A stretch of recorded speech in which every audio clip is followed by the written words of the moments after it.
All right, strap in, everyone. Today, we are taking a deep dive into ACKS. The Adventurer Conqueror King System. Yeah, that's a mouthful, huh? It is. We're going to be calling it ACKS for short. Makes sense. So ACKS, it's a tabletop RPG, and we've got excerpts from the core rulebook. Right. And we're going to be diving deep. You're going to give it kind of like a review. Like a rundown. Yeah. How does it stack up against other TTRPGs out there? Exactly. So like right out of the gate, ACKS has this commitment to classic fantasy, but with a twist. It's not just swords and sorcery, though it definitely has that. It's got this surprisingly deep and robust economic system. Really? So it's not just like, okay, go kill this monster, get some gold, It's not. and then go to the shop and buy better armor. Not just that. I mean, think of it more like ancient Rome meets like your typical fantasy setting, where gold is more than just buying gear. It's power. Yeah, like the foundation of your power. You're not just leveling up, you're building wealth, you're building a power base, maybe even ruling a domain. So you start as like this lowly adventurer, and then you end up a king. Potentially, yeah. That's amazing. Okay, so how does that translate to the gameplay, though? Like, what are the actual mechanics like? The game uses the familiar D20 system, so if you've played Dungeons & Dragons, you'll pick it up pretty quickly. But where ACKS really sets itself apart is in, like, character creation.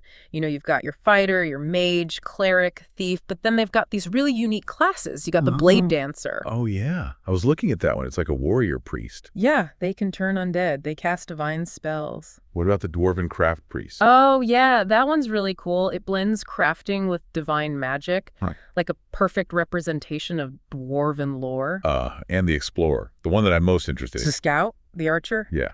They're the ones who are out there exploring the world, you know, finding lost secrets. Vital for wilderness exploration. Exactly. And it seems like with all the classes they have, they really took those classic fantasy archetypes and just gave them a unique spin, the ACKS spin. Oh. So what about combat? How does that work? Well, combat's pretty tactical in ACKS. It's engaging. Strategic. Yes, definitely a focus on positioning.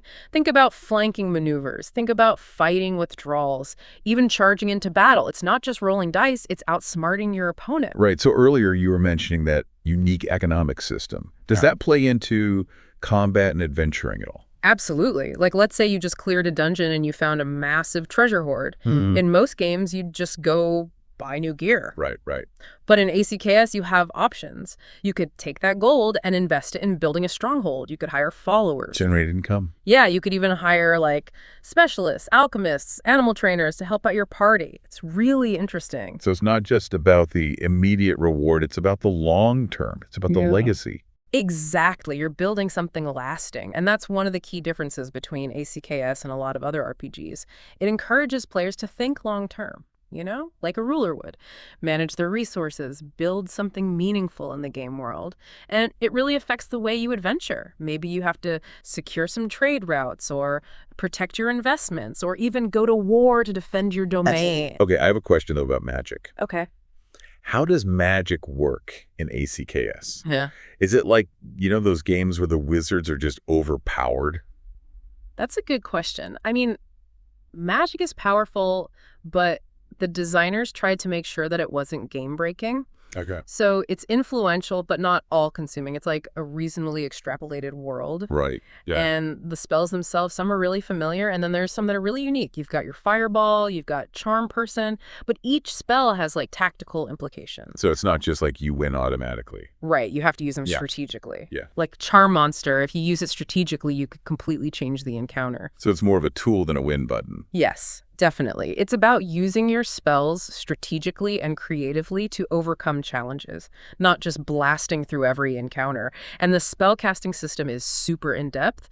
Mages have to research spells, learn them, prepare them. There's rules for scrolls, spell books, different traditions of magic. So there's a lot to it. Okay, so it sounds like there's a lot of depth to the magic system, but it's still integrated into this world where the economics and managing a domain is important. Yeah, it's all connected. Everything in ACKS seems to be designed to make you think about building this legacy, becoming a powerful force in the world. It's not just about the adventure, it's about the impact you have on the world.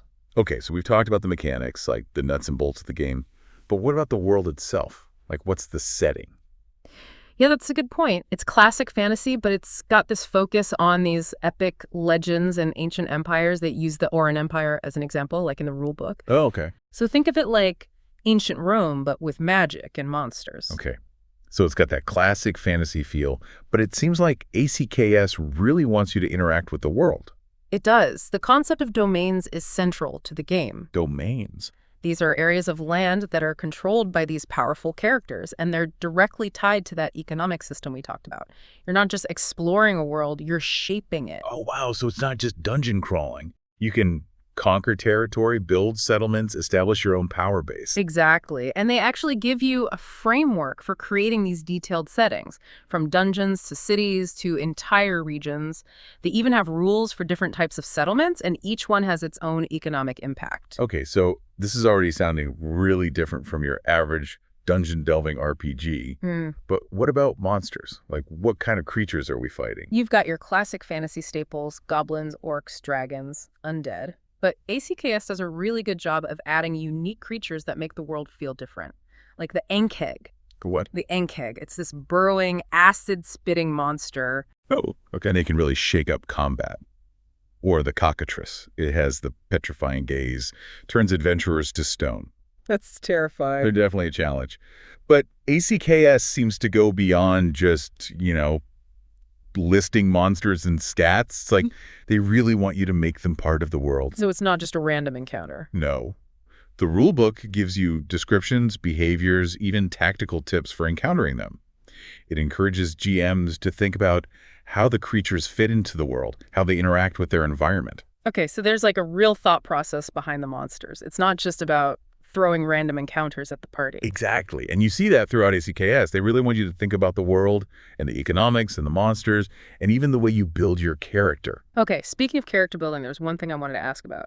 The proficiency system. Yeah. ACKS has this massive list of proficiencies that you can choose from beyond just your class abilities. Why is that? It's a really cool way to make your character unique. Add a little personality, it's not just what class you are, it's who you are. Do you want to be like a dwarven brewer? Or like an expert eavesdropper. Right. Or skilled in skirmishing, they've got you covered. Wow, you can really specialize. You can, yeah. And the proficiencies tie into everything else. They can affect combat, how you interact with the world, your economic endeavors. It's all about creating a character that feels like a real person, not just stats on a sheet. Okay, so we've covered a lot, but there's one big question that's been on my mind this entire time. How does ACKS compare to other RPGs? What makes it stand out? That is a great question, and one that we'll dig into a little bit deeper as we continue this step dive. So we were talking about how ACKS stacks up to other RPGs. One thing that comes up a lot is its connection to the old school Renaissance, the OSR. Ah, yes, the OSR. I think some of our listeners might not be familiar with that term. Can you explain what that means? And how does it relate to ACKS? Sure. It's all about going back to the spirit of those classic tabletop RPGs, the early editions that emphasize player skill, and ingenuity instead of just bonuses on a character sheet. In ACKS, clever tactics, creative problem solving, that can really make the difference. So it's not about min-maxing your stats or having the perfect build. Yeah, it's less about that. The rules in ACKS are more like guidelines, like a framework. It's up to the players to make the most of it. Lots of room for improv, thinking outside the box, coming up with solutions that aren't, by the book. Okay, so it's less about what your character sheet says and more about how you actually play the game. Exactly. And that's something that's really appealing to a lot of players. It's like using your skills instead of just relying on bonuses. Yeah, it's a different style of play, for sure. But let's switch gears a little bit and talk about character death. Okay. Because we were talking about how ACKS has this more gritty approach to character mortality. Yeah, it does. What exactly did you mean by that? Well, in a lot of RPGs, character death, it's kind of a last resort, something that happens when things go really, really wrong. But in ACKS, death is a real possibility, especially at lower levels. The world is dangerous, and a bad roll of the dice can have serious consequences. So you're saying you have to be careful. You got to think strategically because your character could die at any moment, just like those old school games. Right. It adds a level of tension to the game, knowing that your character's life is on the line. I can see that. But doesn't that make the game feel punishing? Like unfair? Not necessarily. While the rules do make character death more likely, they also give you ways to mitigate those risks. You can flee from combat, negotiate with enemies, even surrender. So it's not just about charging in and hoping for the best. No, it's about looking at the situation, thinking about your options, and picking the best course of action. And sometimes the best thing to do is just run away. Live to fight another day, you know? Makes sense. It makes sense. Okay, let's talk world building. Because we talked about how ACKS gives you all these tools to create really detailed settings. But I'm still a little unclear, like, how it all comes together. Where do you even begin? Do you start with a map? Do you create a pantheon of gods? Do you start with a timeline of events? One of the really cool things about ACKS is that there's no right way to build a world. Really? It's a collaboration between the GM and the players. Okay. And it can be as simple or as complex as you want it to be. So it's not about following a set formula or using pre-made modules? No, not at all. Although there are modules available if you want to use them.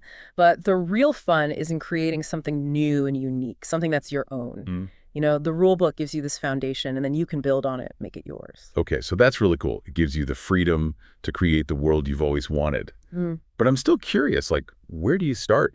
Do you have any tips for GMs who are, just starting out? They might feel a little overwhelmed with all the possibilities. I always recommend starting with a core concept, a main idea, and then you build your world around that. It could be like a unique magical system or a historical period, or even just like a specific conflict that drives everything. Okay, so you start with that core concept. What do you do next? Then you start adding in details. You think about the different regions, major cities, the cultures, the societies that live in the world. And don't forget the economics. How do people make a living? Right. What are the trade routes? What resources are valuable? Yeah, because like we've talked about before, economics is a big deal in ACKS. It's not just about getting gold, it's about how you manage that gold. Yeah. How you build wealth, how you establish your own domain. But how do you even create a believable economic system? Well, the rulebook does a really good job of helping you with that. Like, they have really detailed rules for different kinds of settlements. Okay. From villages to cities. And each settlement has a market class that tells you how active the economy is, what kind of goods and services are available. You can use these rules to create trade routes, start industries, even like simulate an economic boom. So you're not just like waving your hands and saying, oh, there's an economy here. It's like an actual system. Yeah, it's built in. Yeah. And that's what makes ACKS so different. It feels like a living world, where the economy is actually a part of the world. Okay, let's talk about monsters again. Right. So we know that ACKS has its share of, goblins, orcs, dragons. The classics. The classics. But what makes the monsters in ACKS different from other RPGs? Well, I think it's how they fit into the world. Like, the bestiary isn't just a list of creatures and stats. It tells you how they behave, what motivates them, what their role is in the environment. Okay, so it's not just about throwing random encounters at the players. Not just random, no. There's more to it. Yeah, like if you do it right, a monster encounter in ACKS can be really memorable, a big part of the story. For example, let's talk about the ACKS again. The acid-spitting one. Yeah, it's not just some random monster in a dungeon. It's a creature that has a real impact on the world around it. It burrows through the earth, creating tunnels. It dissolves rock with its acid. It changes the landscape. So the monsters aren't just threats to be overcome. They're like a part of the ecosystem. They change the world. They affect how the players interact with it. You got it. And that's something that really makes ACKS stand out. Okay. Let's move on to magic. All right. We talked about how it's powerful, but not game-breaking. Can you expand on that a little bit? Sure. In a lot of RPGs, magic can feel like, a cheat code. Like you can solve any problem with a spell. A magic wand. Yeah. But in ACKS, you got to think about your magic. It's a resource. You have to be careful how you use it. Spells are powerful, yes, but they have a cost. Like what kind of cost? Well, first of all, you don't just learn spells automatically. Mages have to do research, they have to study, and even once they learn the spell, they have to prepare it before they can cast it. And then there's always a chance of failure, especially with those higher level spells. So it's not enough to just have powerful spells in your spell book. You have to know when to use them. Right, and that's what I think is really cool about magic in ACKS. It's a tool. You can use it for good or bad, but it's a tool that you have to respect. Okay, I'm starting to see what makes ACKS so different. Mm-hmm. It's not just another dungeon crawler. It's like a game about building something, building a legacy, managing your resources, dealing with a dangerous world. You're getting it. And we've only just scratched the surface. There's so much more to explore. We haven't even touched on the different settings or all the cool stories you can tell. All right, so we've talked about the world, we've talked about the monsters, the magic, but let's talk about you in the world of ACKS. Let's get down to like the practical stuff. Character creation.